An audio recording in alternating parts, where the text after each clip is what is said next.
May nagmumungkahing bigyan ng emergency powers si President-elect Rodrigo Duterte para agad solusyonan ang problema sa traffic sa Metro Manila. Pero ilang grupo dudang ito ang magre-resolba sa matinding traffic. Narito ang report ni Lay Alves. Lagi na lang ganyan, ma'am. Araw-araw na lang lugi na kami, ma'am. Mapataksi driver, bus driver, may mga sariling sasakyan at mga pasahero puno na raw sa perwisyong dulot ng problema sa trapiko sa Metro Manila. Kaya ang pangakong change is coming ni President-elect Rodrigo Duterte, abay sana raw ay maranasan din sa kalsada. President Duterte, sana po masolusyonan niyo yung traffic dito. Sobra na. Sana naman magkaroon ng pagbabago.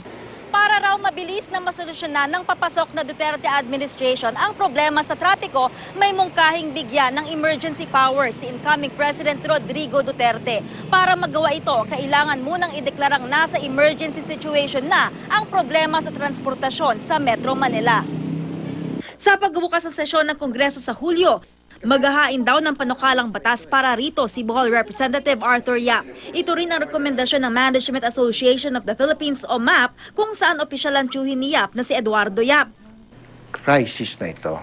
Kasi unang-una, matagal na itong problema at malawak na tsaka ang laki na ng pinsala. No? Sa economy lang natin, ang pinsala bawat araw sa ngayon, marahil umaabot na ng 3 bilyones. Paglalagay ng subway sa EDSA, expansion ng LRT, pagpapaganda ng serbisyo ng MRT, ang ilan lang sa mga mungkahi nilang pangmatagalang solusyon, pagkontrol sa operasyon ng mga bus at jeep, at pag-alis ng mga sagabal sa secondary roads, ang ilan naman daw sa pwede ng agarang ipatupad.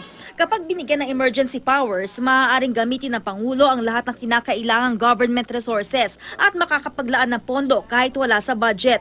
2 taon daw na emergency powers ang panukala nila. Maski na merong emergency powers, ang nakikita ko, pwede namang ding gamitin yung mga best practices. Pero ayon sa isang analyst, masyadong maaga para bigyan agad ng emergency powers si Duterte. Ito'y isang reserbang opsyon kung sakaling talagang nagkaroon na ng appreciation yung incoming Duterte administration, kung gaano kalala yung problema. Duda rin ng MMDA na emergency powers ang solusyon. Kung ang kooperasyon ng lahat ng mga involved at saka ng mga stakeholders ay nandun, baka hindi na kailangan. Sinabi na ng kampo ni Duterte na may mga gagawin silang malalaking hakbang para solusyonan ang matinding trapiko sa Metro Manila. Para sa Unang Balita, Lay Alves reporting.